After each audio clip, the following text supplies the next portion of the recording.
मुक्तानन्दसूरये सच्चित्सुखस्वरूपाय स्वामिने तापहारिणे.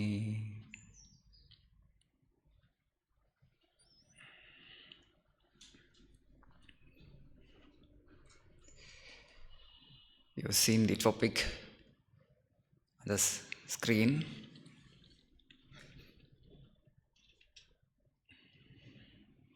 The cruel world of a compassionate God.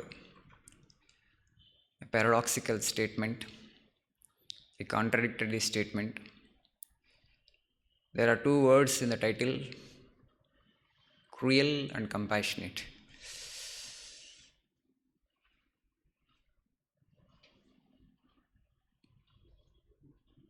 We all have this question in mind, why there is so much of misery and suffering in the world.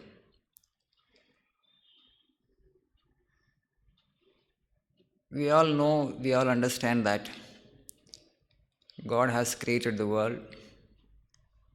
We have not done the creation. We cannot, it's too big. We are part of the creation.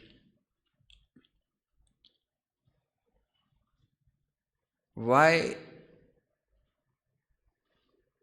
the Creator has made the creation the way He has made? This is the question. Has He done an imperfect job? He has not done it well. As Swami Vivekananda said, I could have made a better world at one point of time, seeing the suffering in the world. Moved by that, because he was a man of great heart, a great kindness, compassion, I could have done a better world. And then again, Swamiji said elsewhere that the world is perfect. Perfect in the sense it is made perfect to meet its ends. The purpose of nature, the purpose of whole creation is to educate the soul.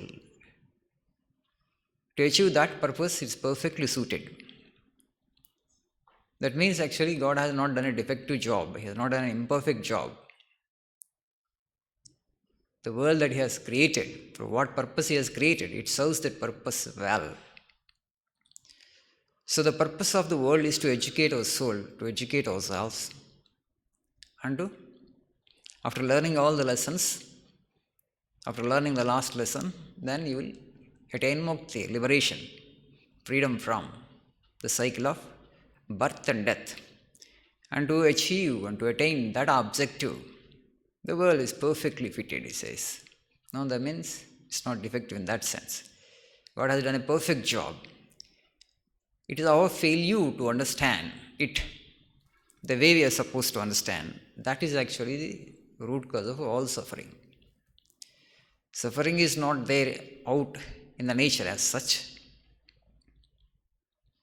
It is actually our own perception, our own understanding, wrong understanding, that actually brings pain upon us. If you just see the world, very difficult to understand that God has done the job well.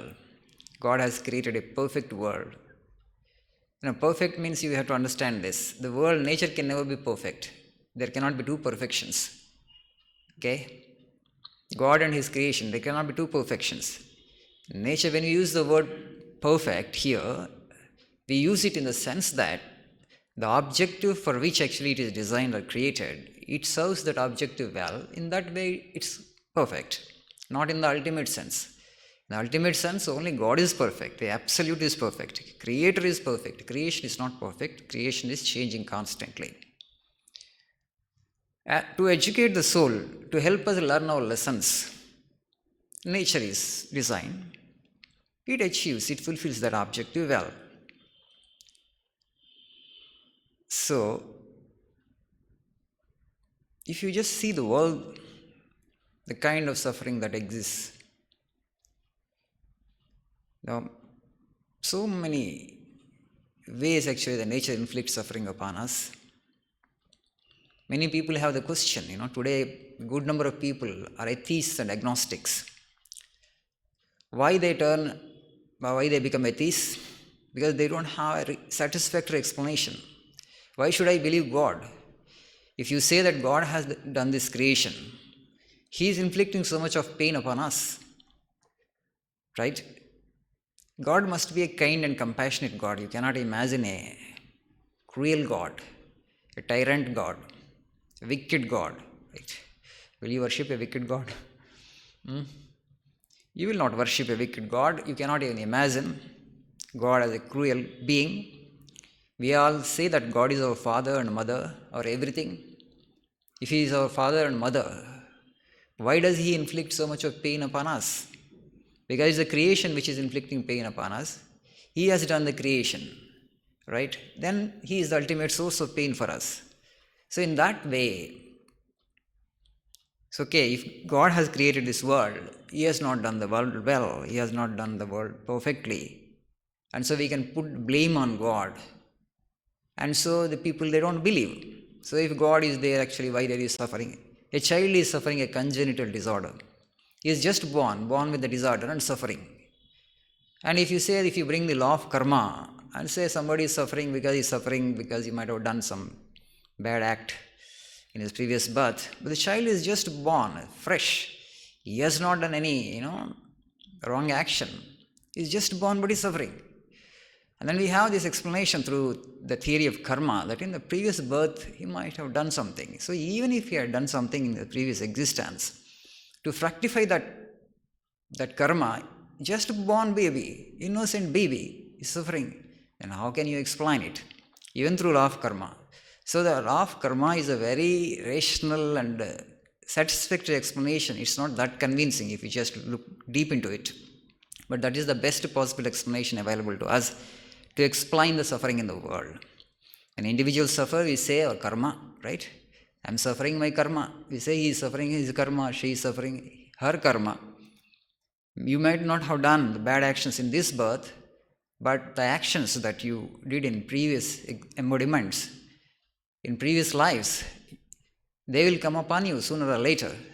So maybe you're reaping the fruit of action. Now actually you are not able to see the cause, but the effect actually has come upon you. You suffer. Cause actually is not visible to you, but the causes are there. That's what law of karma says. Causes are there, though you are not able to see it. So you did something in the past, and now you are reaping the fruit of that action now. So action you must have performed maybe many lives before, but the effect has come now. So this explanation, law of karma gives a beautiful explanation, but still actually it's not that convincing sometimes. That is the reason people are turning into atheists. Many kinds of suffering that exist in the world, we don't get a rational explanation for that. Good people died during Corona. People expected that only bad people would die, only corrupt people would die, but they are doing well.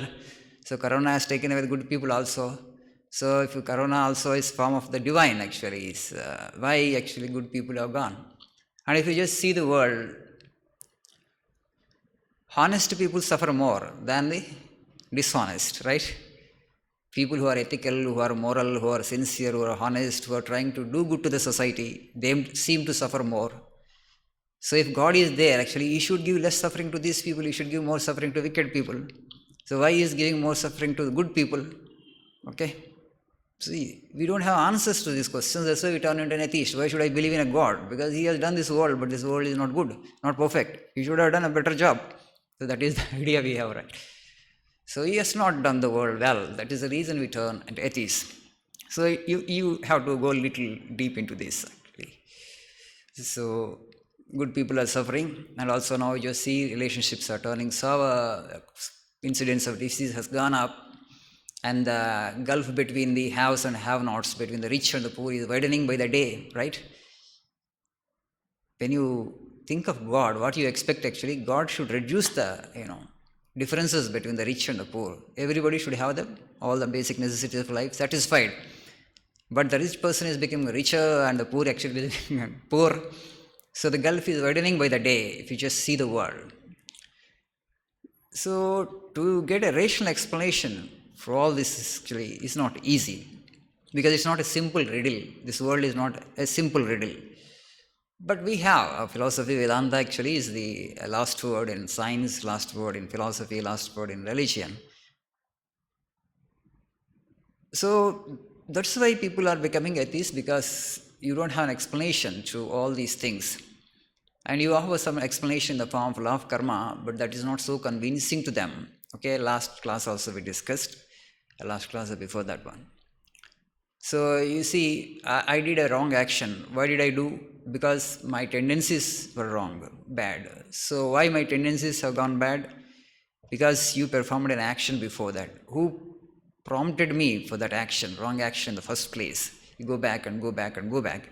Okay? That wrong action actually has created a wrong impression. This wrong impression again goaded me into a wrong action.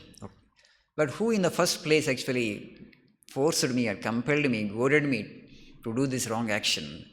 And so if you go like that, somehow some temptation came, and that's why I got, I succumbed to the temptation. I did the wrong action. But who put the temptation? And ultimately it goes to God again.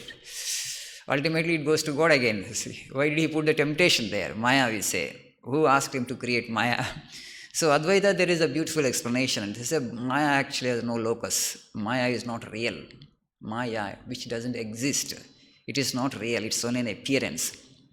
There is a rope alone, actually. There is no snake in it. If there is a real snake, actually, you have to hit it and then you can kill it with the help of a stick. But there is no real snake there, actually. It's only rope. You have mistaken it for a snake. That is your problem. That's what actually Advaita says. It's only an appearance. It is not real. Maya actually has not been created, actually. There is no Maya as such. It appears like that. It has actually that concealing power and projecting power, actually, superimposing power. It superimposes. You mistake one for the other. It's only God, in fact. There is no duality. There is no differentiation, like you and me. So all this interaction, all this wrong action, all this law of karma comes into action only when you see something else in the world other than you. You are different, I am different. So I do wrong with you, actually. So I hurt you, I exploit you, I harm you, I might abuse you. Because there are two here, but if there is only one, if you see the only one, so who has to abuse whom, actually? Who has to hurt whom? Who has to exploit whom? It's all one. But do we see that oneness? We don't see the oneness. We see the manifoldness in the world. We see the phenomena. We see the world of name and form. We see the diversity. This diversity is nature.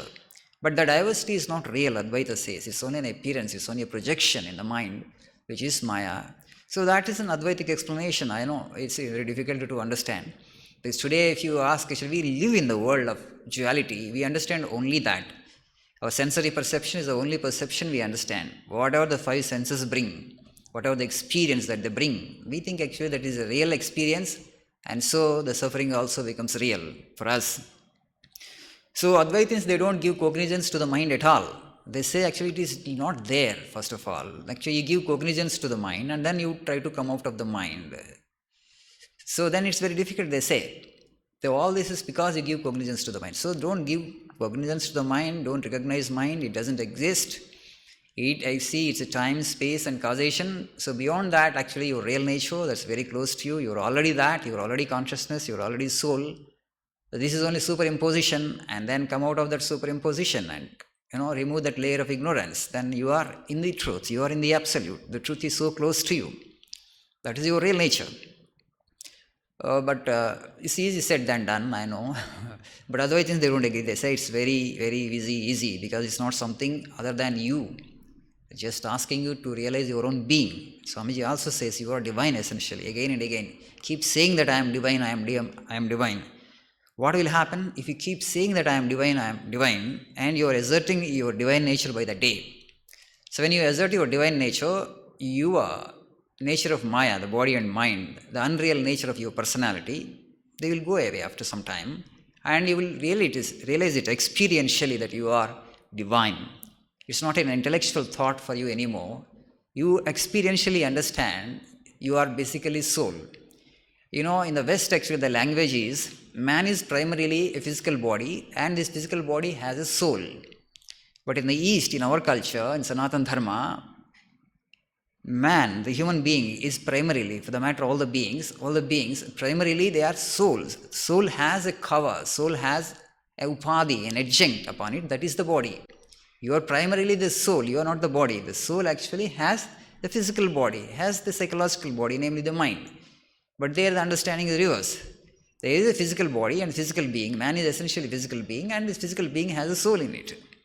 So, but our idea is completely different. We are fundamentally, primarily, we are soul. That is our essence. That is our real being. And on that actually there is an achadana. There is a cover. That is the mind and the body. So it is not something different from you. It is very core of your being. And you just meditate on that, reflect on that. Shravana, Manana, Nidhyasana, the Advaita sadhana is. Day and night constantly think of your divine nature and you will become divine. It doesn't take much time. Because if it is something elsewhere and you have to travel there and you have to do intense sadhana to get it there, and definitely actually you can say that it is very troublesome and difficult. You may or may not get it. You may say that I don't have that much of strength. So what actually the problem when somebody asks you to realize your own nature? That's why in our culture we don't say that seek God or know God. We say know thyself, know yourself. I'm not asking you even to seek God. What our rishis ask us, what our culture says, what our scriptures say is this: know thyself, know yourself, who you really are. I'm not asking you to seek God.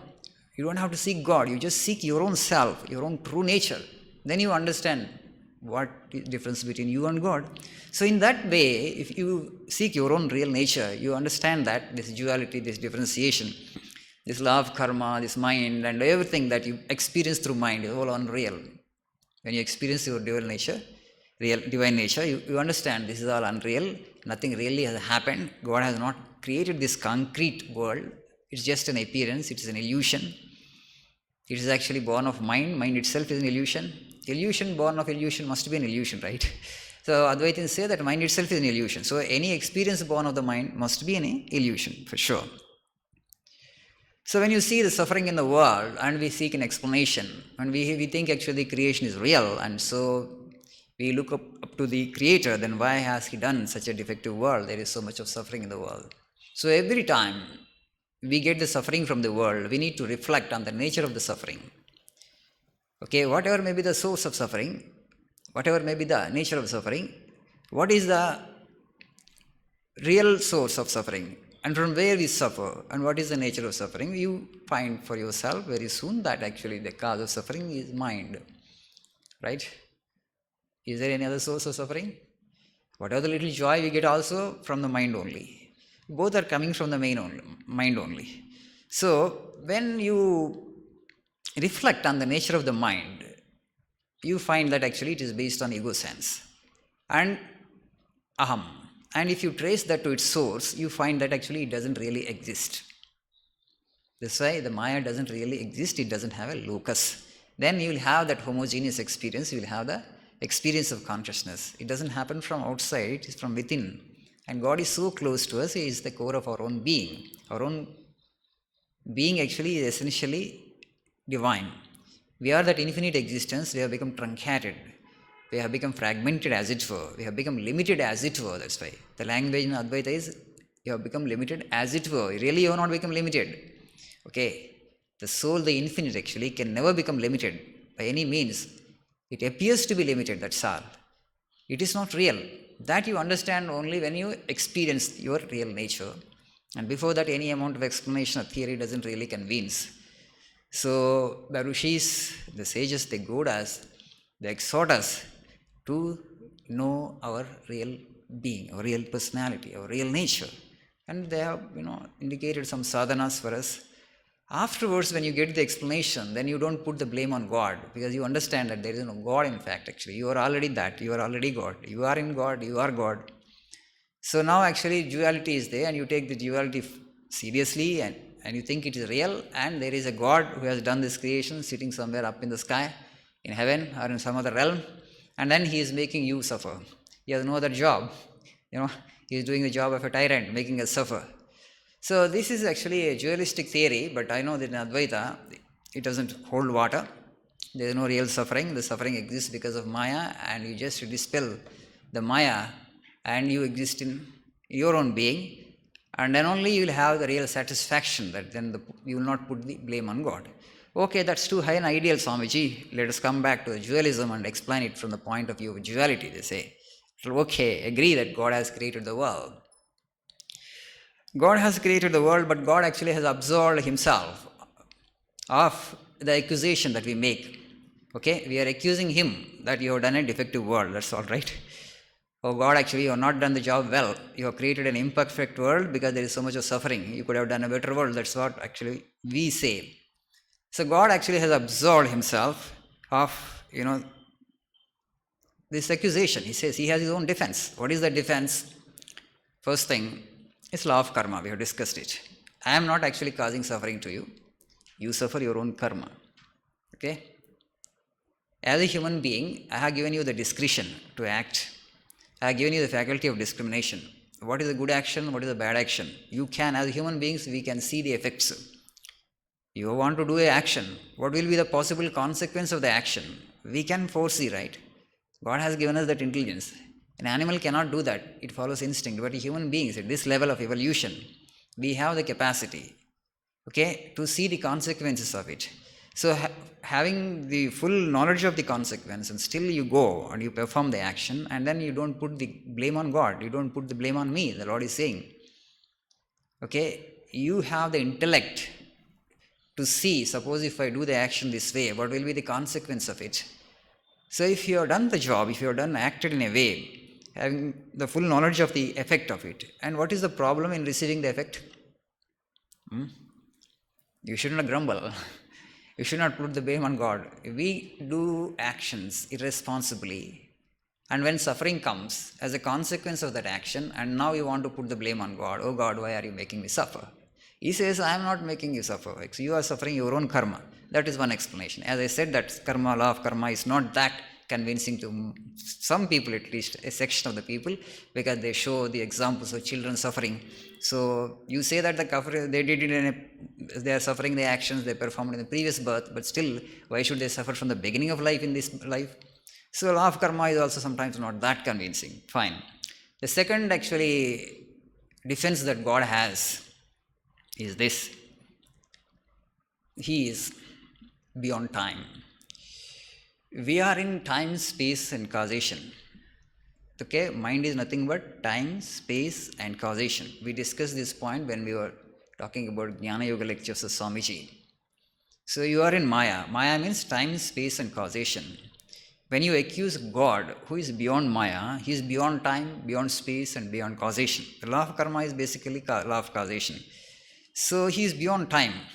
And now you say that I am suffering for so long. People say no that, right? I have been suffering for so long. This much of misery, this much of suffering. You have time, but your time is different and God's time is different. His time scale is completely different.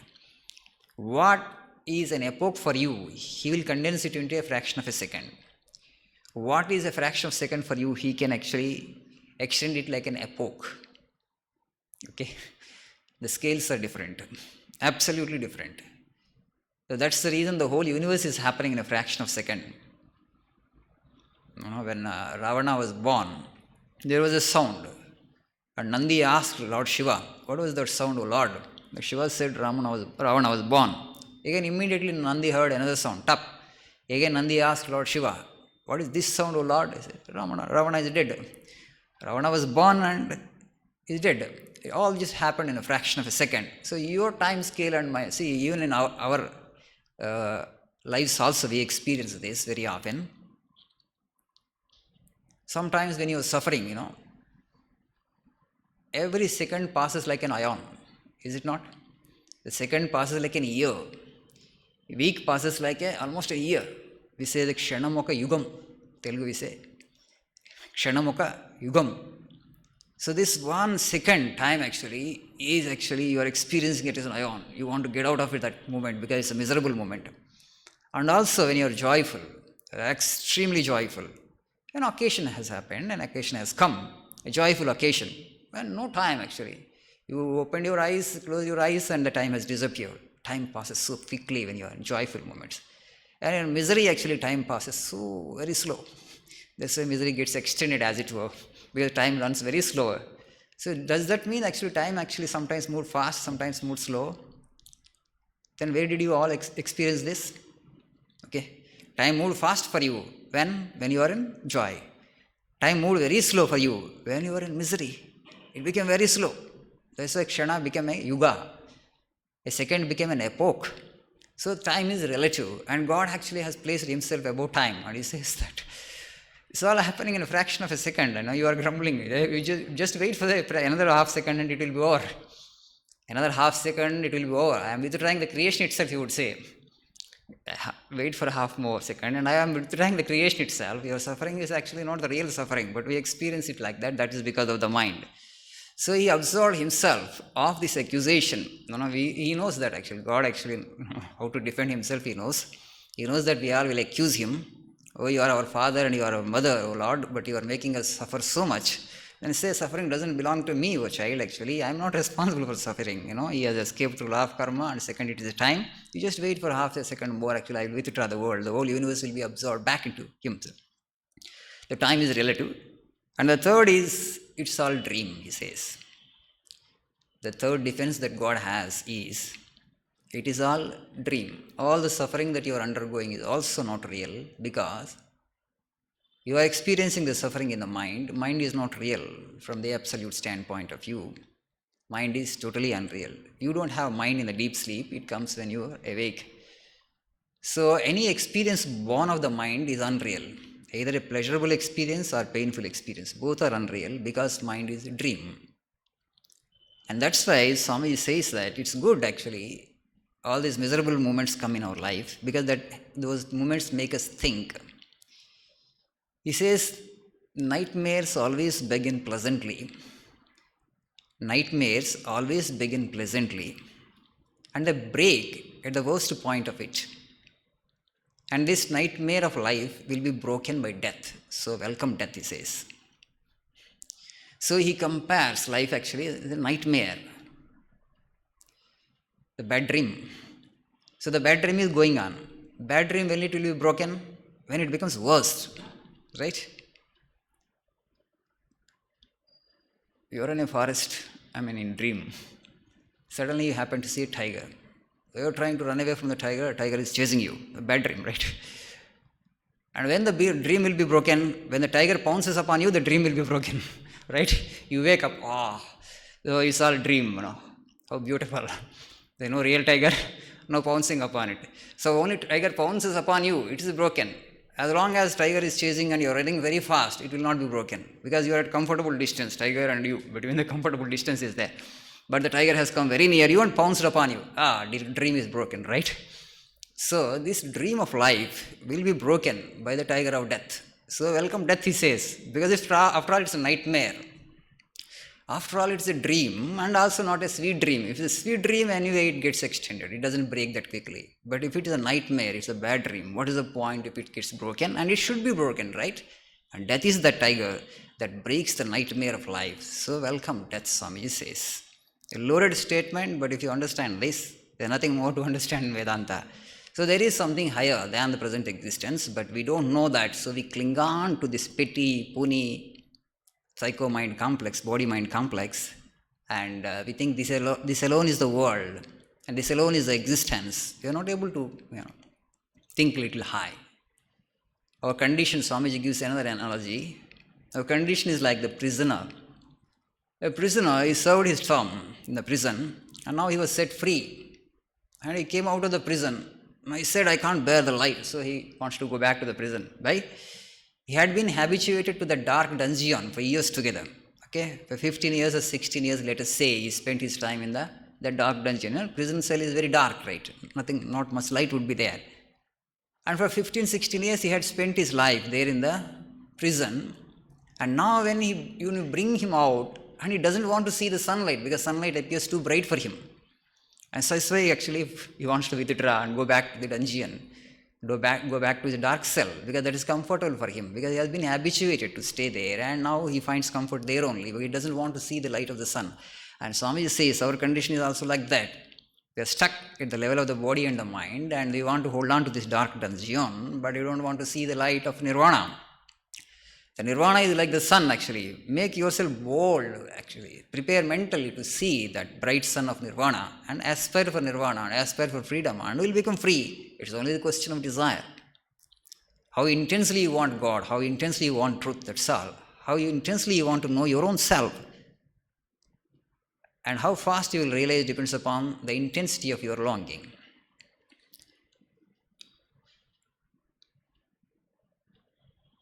Suppose there is no suffering in life. Absolutely, there is no suffering. Everything is going smooth. What happens? You will develop undue thirst for life.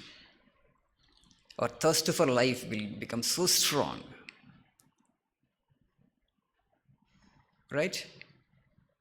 Because now and then we get blows, we think about God and philosophy is required. If no blow, nobody would become a philosopher ever, right? You are coming to the philosophy class because you are not comfortable with life, right? You want something more. If you're totally comfortable with life, everything going smoothly, why do you need Bhagavad Gita? Why do you need philosophy? Why do you need God? You don't need it. If everything goes smooth in the life, no ups and downs, no miserable moments, no setbacks, no hardships, you will develop such thirst for life. Death becomes too terrible for you. You can't bear it. Because you are strengthening the nightmare, right? You are holding on to the nightmare. That means life, everything goes smooth means what? It becomes a sweet dream. You will not give it up. Though it's a dream, I am asking you, it's a dream, give it up. There is something higher than this. You will not give it up because it's a sweet dream. So it must become a nightmare, and also nightmare must be broken. And that will be broken only at the worst point of time. Okay, that worst point of time is death. So it's good. God has done a perfect world, as Swamiji says. Nature is perfectly fitted to meet its requirements. The purpose of nature, the purpose of the world, the purpose of life is to educate the soul. We will learn our lessons and then educate the world. This is only a school, this world, this life is only a school. We are learning our lessons. How fast you learn lessons. If you are a dull student, you will take more time to learn your lessons. If you are a bright student, you will quickly learn your lessons. And Vivekananda kind of people were. Of course, he was a Karana Janma, came for a mission. Such people would learn their lessons very fast. They would see through the game of life. There is more misery than happiness. It's all a trap. It's all bondage. Let me get out of it as early as possible. The sooner the better, and they will come of it. And they are the heroes whom we worship in this culture. Another analogy can be given. So it's good. It's good that because I think you might have seen old people saying sometimes, God is not taking me away. Okay. Sometimes when the suffering of disease, the suffering of old age becomes too unbearable, you would see people saying, God is not taking me away. I pray to God, I'm asking Him to take me away, but He is not taking me away. Have you seen? Have heard such statements? They are longing for death. They are not longing for life. They want God to terminate the life. Why? Because the suffering has become unbearable. It's a painful existence. So why should they? Not that they have solved the mystery of death. They have not solved the mystery of death yet, but they are longing for death. If you have solved the mystery of death, you will long for death comfortably. You will get out of the world.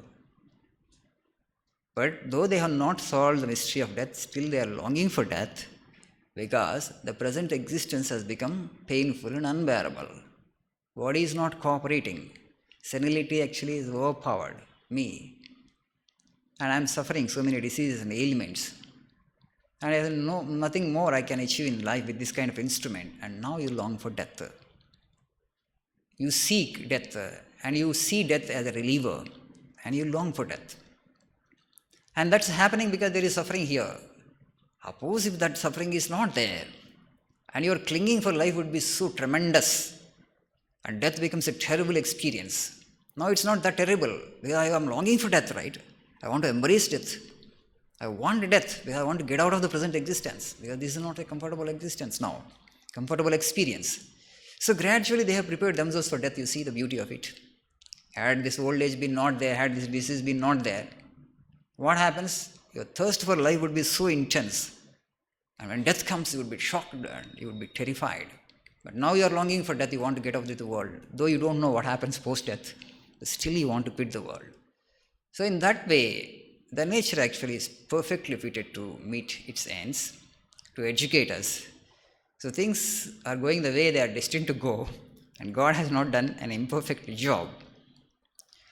So another analogy can be given. Imagine God as a fisherman. This world is a pond. This world is a pond, and we are all fishes in the pond. Pond, God as a fisherman, and we are all fishes in the pond. God actually is throwing the fishing rod. He's a fisherman. Fisherman catches fish. What else he does? So he's catching the fish. We are all the fish. The fish comes and then nibbles the bait, and then he pulls out the rod, and then the fish is there in his basket.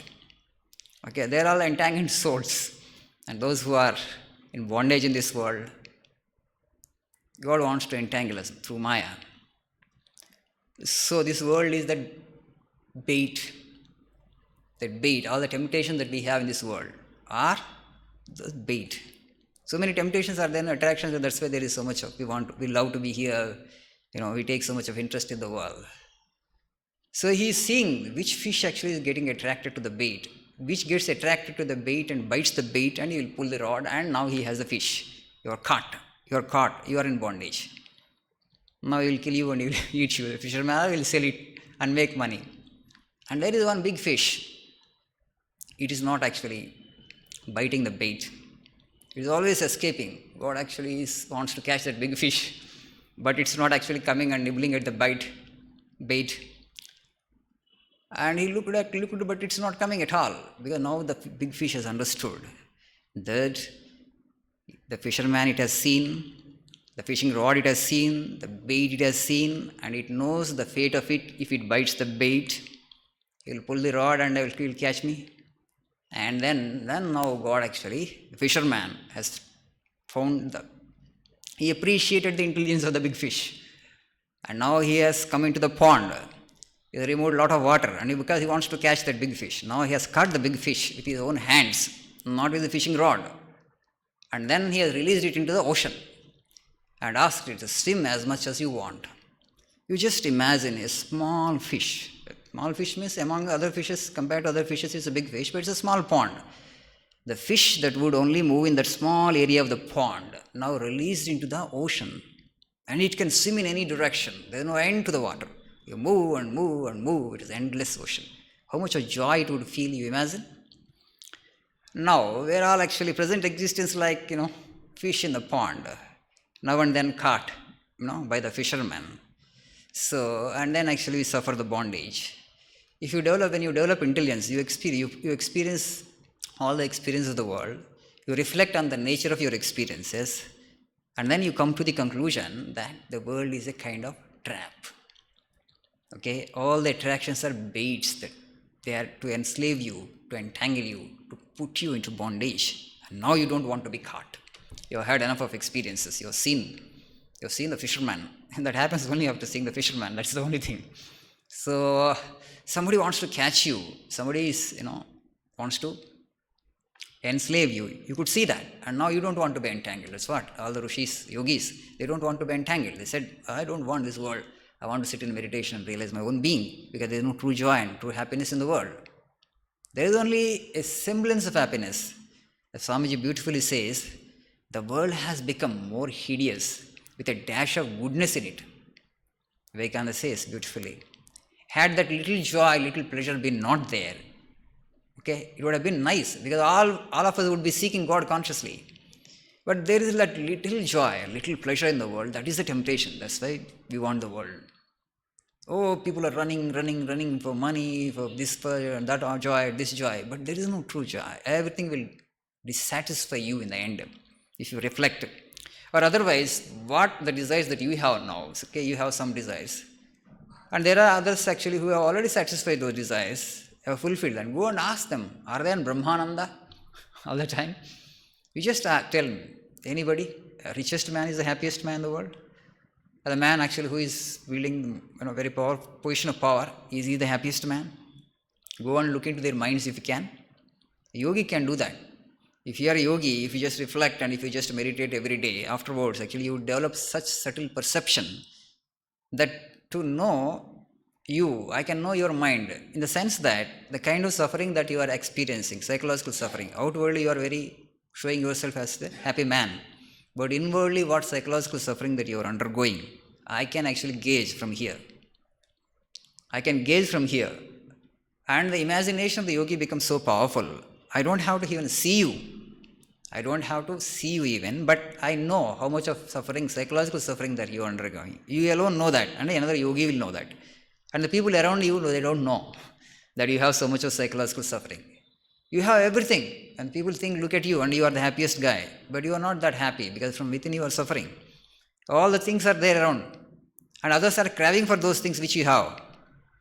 Okay, others are actually craving for the things that you have. They are coveting the things that you possess, but you are suffering in spite of all the possessions that are actually a source of envy for others.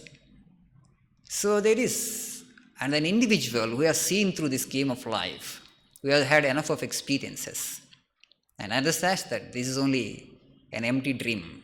This is an essenceless thing. World is nissara. The Sri Ramakrishna would compare it with a hog plum. It has only skin and seed. There is no pulp in it. It has only skin and seed. The world is like that, essenceless, he says. There is no true joy here. True joy actually is obtained only through God. There is no other way. And then they will not be caught by the net of Maya. Nothing of this world will attract them, and they will not show any interest to the things. That means the individual has had sufficient number of experiences. And we all want, we learn through experiences, but experience keeps a dear school. It takes a longer time. If you have the nature, if you reflect carefully on the nature of the experiences that people are undergoing, we expect so much of joy from the world, we don't get it, and nobody gets it because it is not there, it is Maya. And then you don't have to take that much of interest in the Maya. Then you come out of it. The sooner the better for you. So all the suffering in the world has that educative value. Okay? All the suffering that is there in the world, it has the educative value. It is just to tell you that there is no real happiness here. It lies elsewhere. It lies in the realm of the divine, and you seek that realm. The nature actually is goading us, pushing us in that direction. But we weep and wail, this much of suffering, why God has created this damn world, this hell of a world. You put the blame on him, but actually the nature is gently goading you towards the truth. Had that suffering been not there, we would not seek it for sure. And that's why it's good. So all these sufferings, all these miserable experiences, bitter experiences are good. They have an educative value in them. They will make us think what is the nature of the world, what is the true nature of the world. Is it a true source of happiness? Is it a true source of joy? Or is it more a kind of temptation? Then you will get, once you are convinced from within that actually, it is more a source of pain. There is no real joy in it. And then you will think where the real joy is there. And how actually I can make myself immortal. How can I make myself eternally peaceful and happy? Then you will seek nirvana. You will seek liberation from the cycle of birth and death.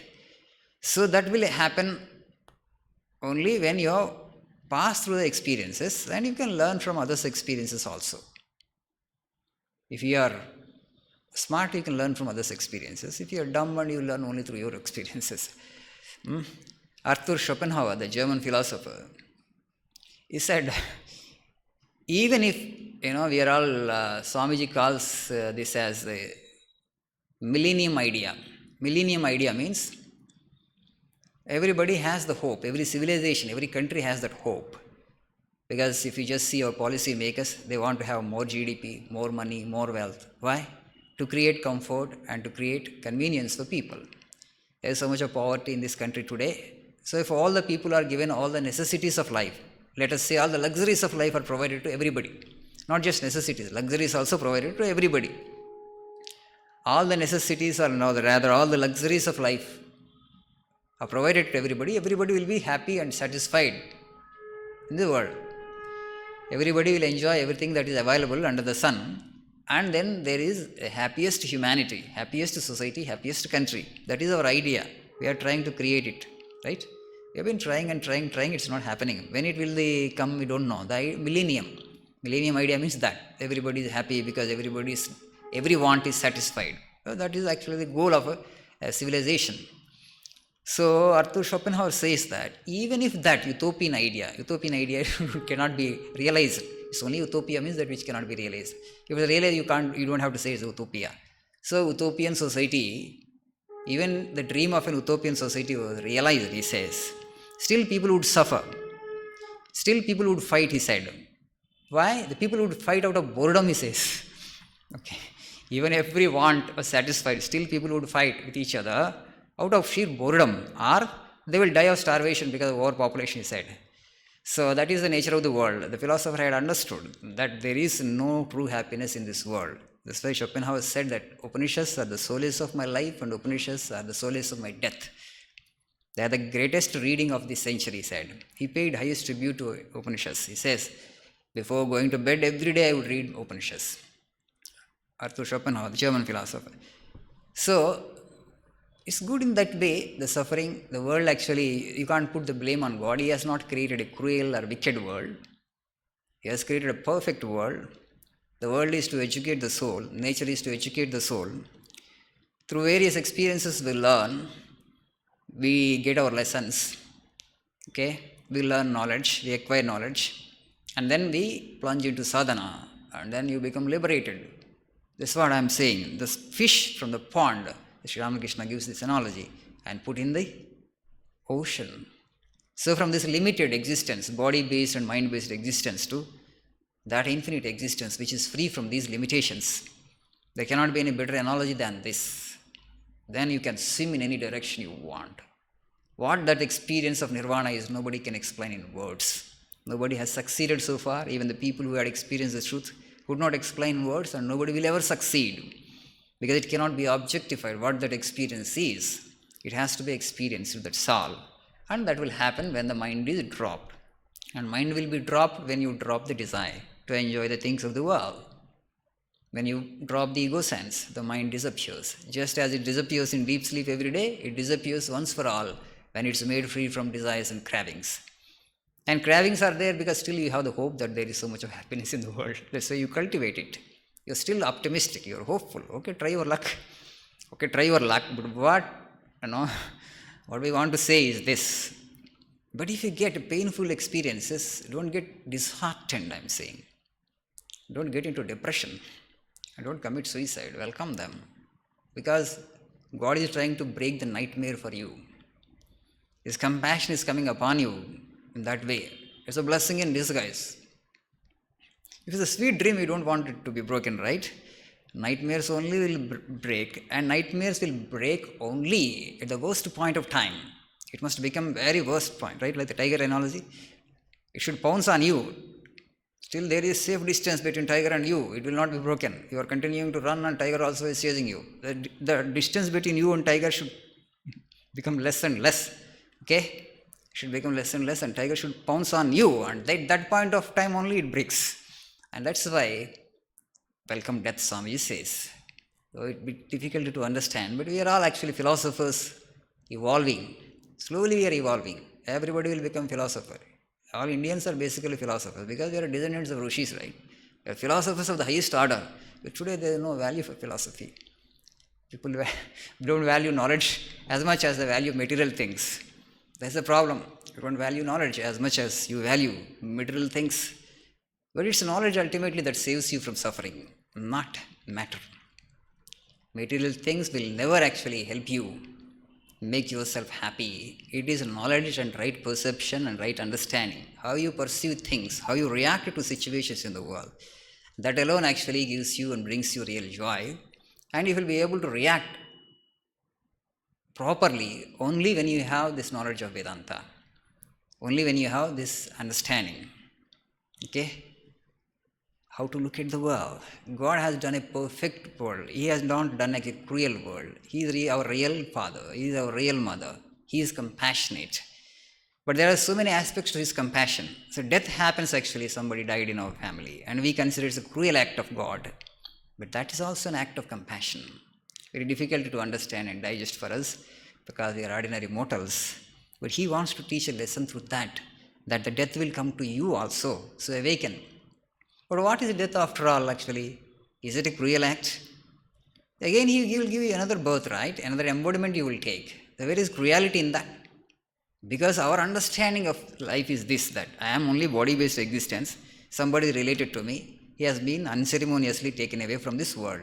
Who has done this? God has done this. So he is a cruel being, that's all. You have come to the conclusion because you love death, you love life, sorry.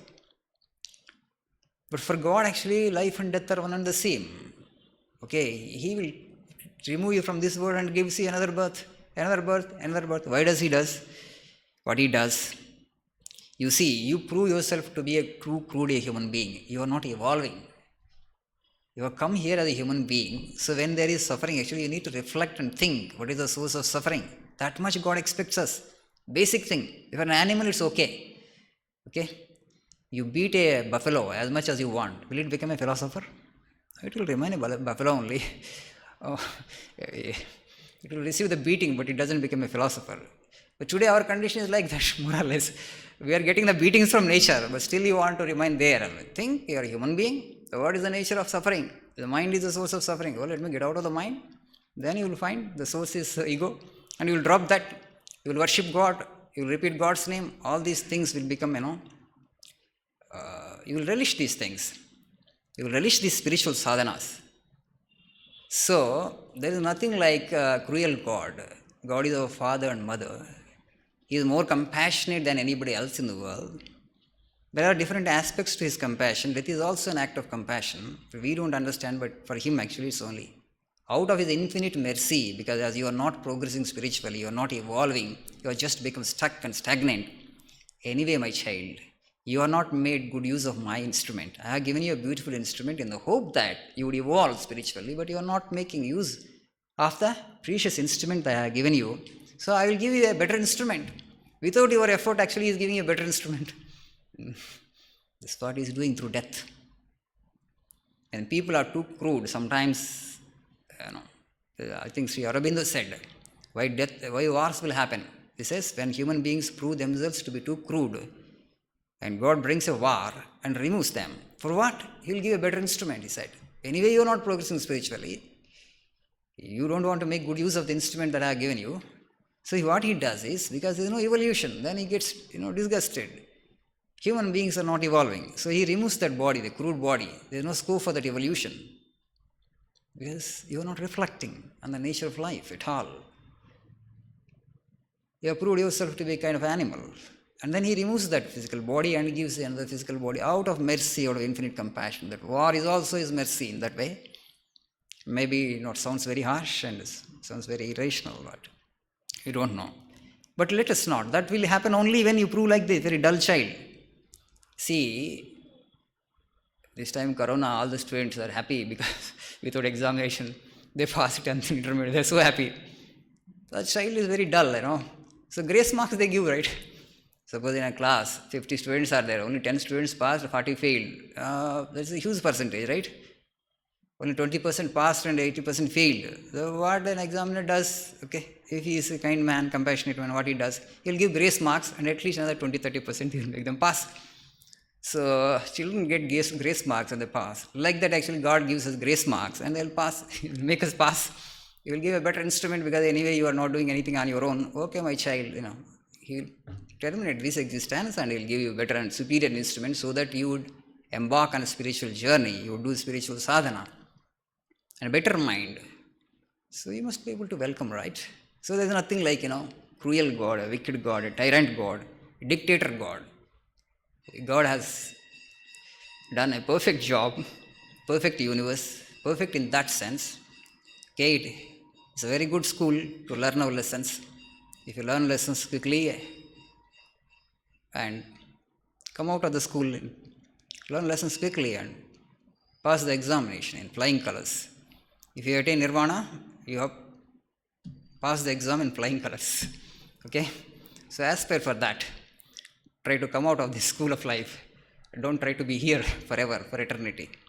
Don't prove yourself to be a dull child. Be smart. Prove yourself to be a smart child. Yeah, let us close here for today. Actually, the bell has gone. Let us meditate for 2 minutes before we disperse. Please, welcome. Normally, like you were saying that we should be welcoming.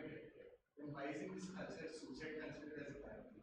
Why this? Suicide considered a bad thing. Yeah. Oh. The man who commits suicide, not committing suicide or terminating life, because he understood actually life is inferior to death, because his wants are not satisfied and fulfilled. He is a frustrated individual, basically.